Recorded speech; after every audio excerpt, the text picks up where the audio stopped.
Vamos viver cada momento no seu tempo. Vamos conhecer, né? Vamos primeiro relacionar a alma, o espírito, o corpo. Deixa para o momento certo. Né? Vai conhecer, vai namorar. Depois, na hora que você casar, você vai conhecer essas partes, né? Assim que o Senhor nos ensina. Mas nós temos mais uma pergunta, não é, Marcelo? Sim. Eu achei interessante essa abordagem quando vocês falaram aí da cereja do bolo, né, na questão da sexualidade. Mas eu fiquei pensando o seguinte: o homem está mais querendo o bolo inteiro, né? E a mulher fica mais voltada para a cereja, para aquela questão, para aquele detalhezinho tão bonitinho, né? Aí a questão é o seguinte: a partir de quando, né, que você deve começar a tratar, abordar as crianças? Eu falo isso porque nós temos um filho, minha esposa. Quando que você já deve começar a abordar essa questão da sexualidade nas crianças, para que eles se tornem um jovem adulto saudável, para que ele venha ter um casamento saudável? Boa. Muito bem. Então, não se deve apressar, não se deve apurar nada, né?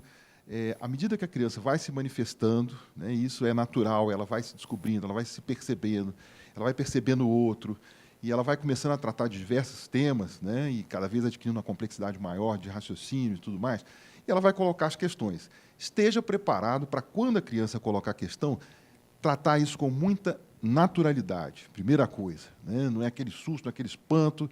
Se você tiver que respirar fundo, crie um artifício, mas seja natural. Segunda coisa, seja verdadeiro e transparente. Esteja preparado à luz da palavra, à luz da ciência, né? Se você não está preparado ainda, se você tem um filho, eu digo o seguinte: filho não vem nem com garantia, termo de garantia, e nem manual de instrução, né? Nós não temos. Então, é necessário que nós nos preparemos. E, muitas vezes, as pessoas não estão preparadas, né, para educação, para interagir com seus filhos, né? Isso é uma responsabilidade que os pais devem ter, de se instruir, né? Está grávida, então vamos começar a comprar livros, né, de bons autores de psicologia, bons autores cristãos, né, e vamos à consulta com o pediatra, vamos à consulta com o ginecologista, vamos colocar essas questões, vamos elaborar essa comunicação e vamos estar preparados. Faz parte de uma boa educação um pai bem preparado para comunicar-se com seus filhos. E é uma angústia. Nós todos que temos filhos sabemos disso. Às vezes você explicar para o seu filho, às vezes você tem um temor tão grande que você não consegue verbalizar para ele, né?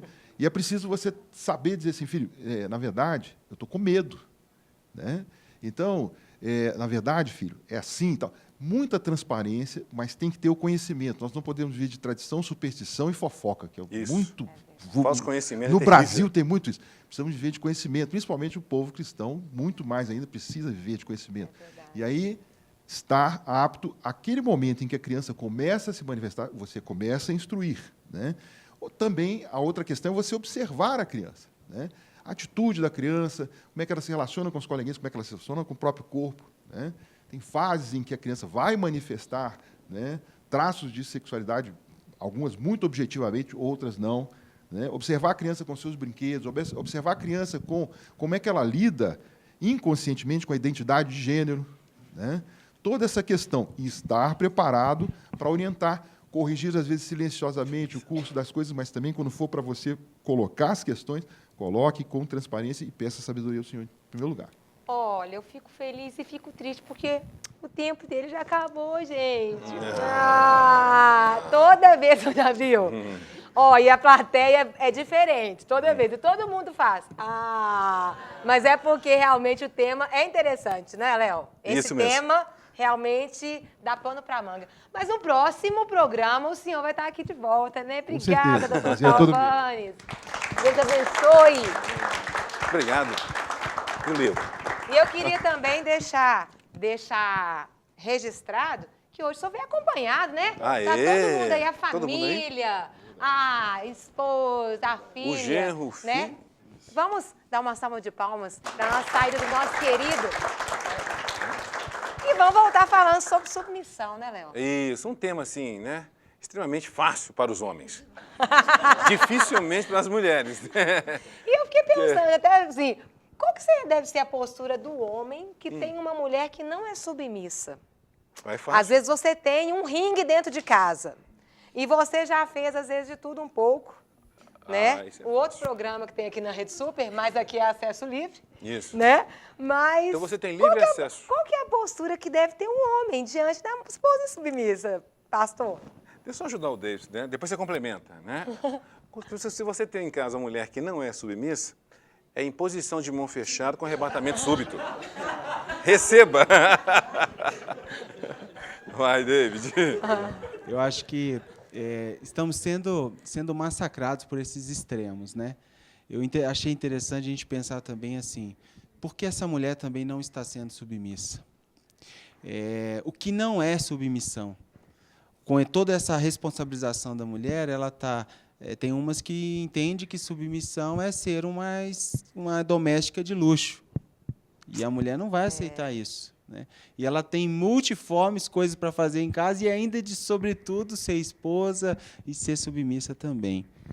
Do outro lado, nós temos um homem em extremo, machista, que impõe sobre ela o governo, autoritário e que não dá espaço de receber dela, né?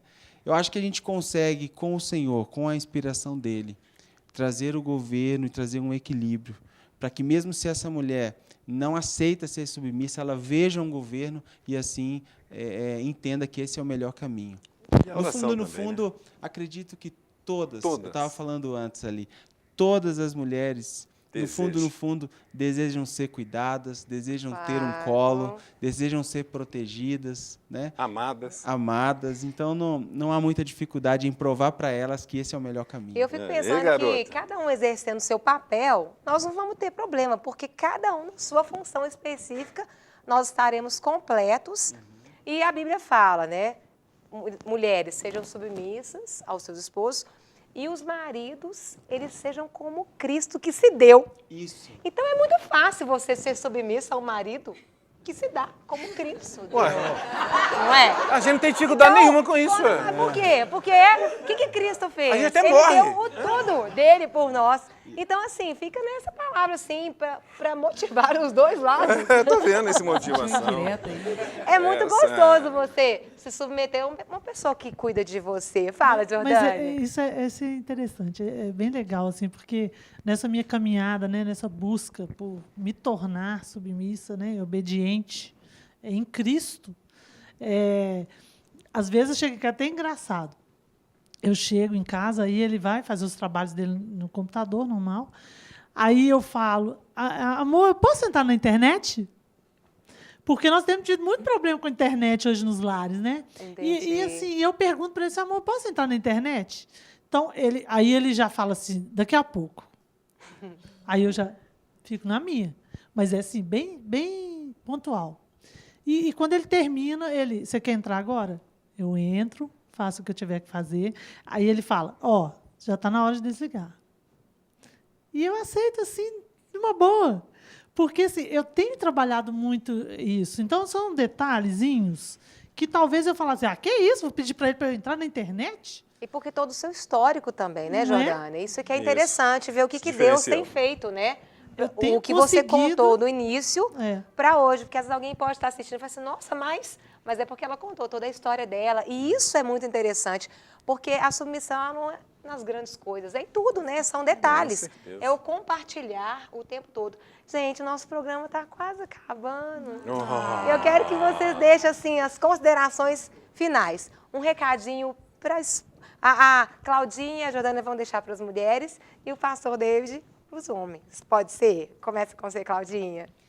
Minha querida, você que ainda não se casou, observe os rapazes, né, os seus amigos, as pessoas que andam, né, no mesmo ambiente que você. Observa como que é o relacionamento dele com os pais. Primeiramente, se ele ama o Senhor mais do que qualquer outra coisa, porque aí depois, você se casando, vai ser muito mais fácil se submeter. Pastor. Eu queria deixar um recado. Na verdade, uma intenção do nosso coração que haja famílias, referências para as demais famílias da Terra. Amém. Estamos carentes dessa referência, tanto da posição de homem como posição de uma família para as demais famílias. E eu quero dizer que tem jeito. Há uma solução que é Jesus Cristo. Amém. Ele alcança a gente, ele faz de nós uma posição de família para as demais famílias da Terra. Jordane, querida. Eu queria deixar Provérbios, né, 31, que fala de uma fina joia. Né? Nós somos raras e finas joias. Mulheres que trabalham, como diz lá, trabalha, cuida da casa, cuida do marido, cuida dos filhos e se submete. É uma mulher completa. Então, eu gostaria de deixar esse capítulo, Provérbios 31, do 10 ao 31. Ótimo. Boa. E o nosso, Negra, tem uma consideração final para as pessoas, para os homens e para as mulheres? Sim, as mulheres, né, realmente, que mantêm essa submissão, principalmente no que diz respeito a ser submisso, até mesmo no meu caso, que eu sou muito submissa à minha família, submissa à minha mãe, submissa ao nosso convívio, ao nosso relacionamento. Isso também vale muito para aqueles jovens adultos que, como eu, ainda estão vivendo perto do papai e da mamãe. Mas eu sou independente, tá? Não estou no videogame também, não. Aí... E deixar um abraço aí a toda a galera, a todo mundo que quer levar a Negramari na sua igreja, 9299-9137 ou contato negramari com y@gmail.com. Deus abençoe a vida de vocês. É sempre um prazer estar aqui com vocês.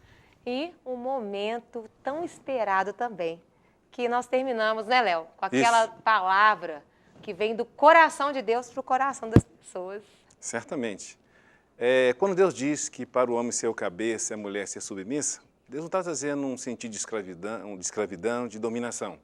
O que Deus quer é essa harmonia, porque Deus colocou esse desejo inerente do homem governar e da mulher submeter. Mas com essa inversão de valores, por isso há tanta confusão nos lares, essa falta de comunicação, de identidade, de propósito. Mas quando Deus diz que é para acontecer e Ele sabe o que é bom, porque a vontade de Deus ela é boa, perfeita e agradável, eu sei que você que está nos assistindo, você deseja isso no seu lar. Então peça a Deus que imprima isso mais forte no seu coração e te capacite para que você possa assumir a posição na qual Deus tem te colocado. Porque se você ficar na posição que Deus te colocou, certamente seu lar será um lugar de referência para outros lares. O seu lar será um oásis em meio ao deserto e uma luz em meio às trevas. Deus te abençoe, porque Deus é bom, sempre bom para nós.